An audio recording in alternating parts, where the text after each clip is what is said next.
연준의 금리 동결은 우리가 모두 예상을 했죠. 그리고 실제 그렇게 됐습니다. 이제 그나마 우려했던 건 혹시 한 번 더 하는 거 아니야? 가능성이 있는 거 아니야? 이런 것들이 가장 우려가 됐었는데 이후에 이제 회견을 하면서 파월 의장이 가능하다라고 말을 했어요. 그런데 시장이 느낄 때는 그 말의 느낌이 터미네이터가 마지막에 한 말 있잖아요. I will be back. 딱 이런 여운을 줬다는 거죠. 혹시라도 데이터가 여의치 않으면 금리 인상을 하겠어라는 거지. 이제 시장이 느꼈을 때는 금리는 여기서 끝이구나 라고 생각을 하게 된 겁니다. 그래서 3시에 금리 동결할 때까지만 해도 증시가 크게 안 움직였다가 파월 의장의 회견 이후에 증시가 크게 올랐죠. 이불 덮고 생각해보니까 이거는 동결이네 이러면서 환호했다는 거죠. 그만큼 파월이 이번 회의에서 또 힌트를 줬는데요. 일반적으로 연준의 발언 패턴을 보면은 시장에 우려가 있을 때는 부정을 먼저 합니다. 저번 같은 경우도 금리를 올려야 되는 거 아니냐, 시장이 이런 분위기였을 때 아직 아니다 라고 이렇게 말을 하죠. 그러다가 금리를 올려야 할 때가 되면은 올릴 거야 라고 하면서 언지를 줍니다. 그래서 시장이 느꼈을 때는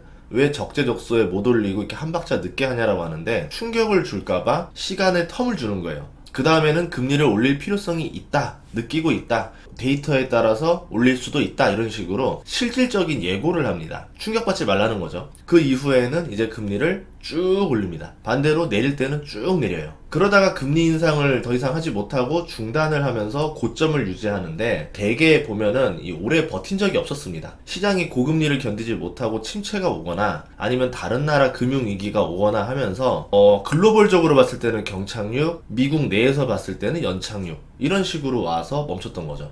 실질적으로 글로벌 연착륙을 본 적은 없어요. 파월 의장이 말하는 연착륙이라는 뜻도 미국만 연착륙이야 이런 뜻인 거지, 한국도 중국도 뭐 유럽도 다 같이 위아더 월드 연착륙이다 이런 뜻은 아닙니다. 그 깊이가 다르다는 거죠. 물속에 쑥 들어갔을 때 키가 큰 사람은 물이 잠기지가 않습니다. 살짝 요 코까지 잠깐 들어왔다가 나오는, 이 사람은 연착륙이죠. 키가 작은 사람은 풍덩 들어갔다가 어프 살려주세요 이러다가 간신히 나오잖아요. 그러니까 경착륙을 하는 거죠. 그 나라의 경제 체력에 따라서 연착륙이 되는 나라도 있고 경착륙이 되는 나라도 있다. 파월 의장이 했던 말들에서도 경착륙에 대한 우려라던가 침체가 없을 것 같다 이런 형태의 뉘앙스를 풍겼죠. 장기채 수익률이 증가하는 것에 대해서도 우리가 주의를 기울이고 있다 이러면서 시장을 의식하고 있다라는 말을 했습니다. 그러면서 채권 수익률이 올라가지 않게 컨트롤할 가능성도 있겠구나 라면서 시장이 안도를 한 거죠. 그리고 금리 인하에 대해서 고려할 사항이 아니다 라고 말을 했는데, 제가 느끼기에는 아까 봤듯이 부정의 단계라고 느껴져요. 아마 내년 초에는 지표에 따라서 상황이 달라질 수 있다라는 언지가 나올 수도 있고요. 데이터를 보고 연준이 금리를 내릴 수도 있다라는 예고를 하겠죠. 이후에는 정말로 금리를 내리는 타이밍이 오고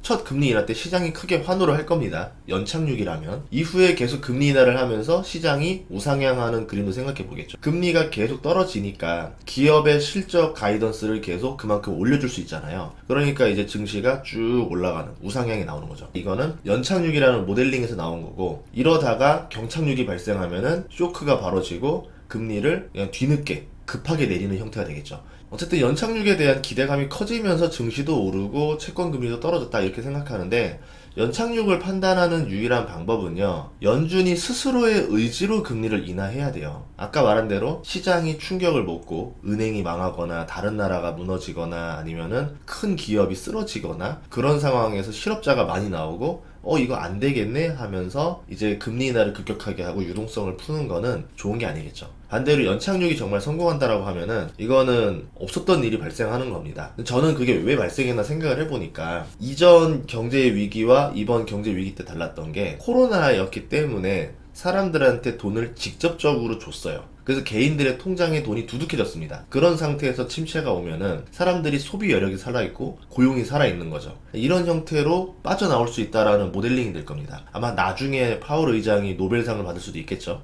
그렇기 때문에 다음 경제 위기가 발생했을 때는 금리도 크게 인하하고 부양책도 크게 해서 시장에 돈을 풍부하게 만들어야 실제적으로 침체가 온다 하더라도 이거를 돌파할 수 있다. 이런 이론들이 등장하지 않을까. 그러면 다음 경제 위기부터는 V자 반등이 나올 가능성이 꽤 높다라는 거죠. 연준이 한 말 중에서 우리는 여러 가지 데이터를 보고 종합한다라는 말을 했었어요. 한두 가지 지표를 보는 게 아니야 이렇게 말을 했는데, 이거는 앞으로 연준이 하고 싶은 방향, 즉 금리 인하를 하고 싶고 결정을 할 때 CPI라던가 PCI 이런 한두 가지 데이터로 시비 걸지 마 이런 거에 대한 예고라 생각을 하거든요. 예를 들어서 CPI가 아직 인플레이션 목표 2%에 부합을 안 하는데 왜 금리를 벌써 내려? 라고 말할 수도 있겠죠. CPI가 3%대인데 왜 금리를 내려? 이런 의문을 차단하기 위한 것이라 생각이 듭니다. 즉 정치적인 의도가 이 복합 데이터 안에 믹스해서 들어온다 하더라도 우리는 구분해서 알 수 없다라는 거죠. 연준이 원하는 만큼 빠르게 인플레이션이 내려오지는 않지만 인플레이션이 다시 치솟고 있다는 징후도 없었습니다. 특히 채권금리가 빠르게 내렸거든요. 4.9%에서 4.7%가 됐어요. 채권이 크게 반응한 이유는 장기 채권 금리가 너무 많이 올라갔잖아요. 좀 긴축 발작이 나올 위험이 증가하고 있다.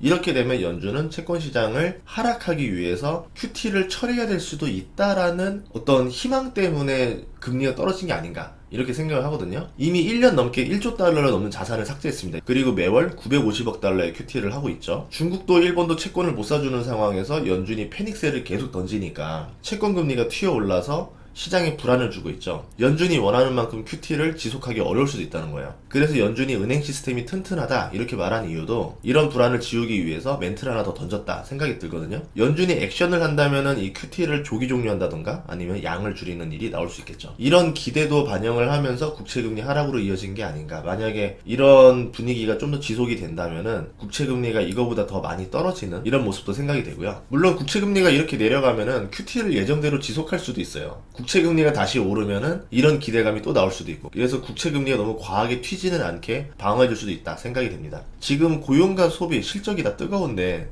3분기 GDP가 4.9%로 나타났지만 4분기 초기 추정치가 1.2%가 나왔어요. 급격한 둔화를 나타냅니다. 앞으로 경제 성장률이 내년에 4.9%보다는 1.2% 언저리에 가깝지 않을까 이렇게 예상을 하고 있잖아요. 신용도 둔화되고 소비도 둔화되고 고용도 둔화되고 이렇게 되지 않을까라고 생각을 하는 거죠. 물가 지표들도 내년에 빠르게 둔화되지 않을까. 그러면 금리 인하 가능성도 내년에 많이 나오지 않을까 이렇게 생각을 합니다. 물가지표가 먼저 나오고 그런 다음에 금리 인하를 할 거예요. 동시에 하진 않을 겁니다. 12월에 점도표가 나오는데 금리 인하 기대는 지금 잔뜩 올라간 상태에서 점도표가 좀 앞당겨지기를 기대하고 있을 거예요. 꾸준히 1년 전에 2022년 12월에 때는 23년 금리 인하 전망을 삭제해버렸습니다. 충격을 줬죠. 지난 9월 점도표 때는 금리 인하 시기가 24년 하반기로 쫙 미뤄졌어요. 이것도 충격을 줬어요. 그렇기 때문에 12월 달에 연준이 어떻게 할 것인지 잘 봐야 돼요. 만약에 금리 인하 시기가 3월로 확 당겨졌다? 연말에 산타랠리를 볼 수도 있겠죠. 그동안 하락하다가 채권도 좀 안정화가 되고 증시도 상승을 해서 기분이 좋습니다. 이 기세를 쭉 이어가서 연말까지 산타랠리를 갔으면 하는 기대감이고요. 여러분들도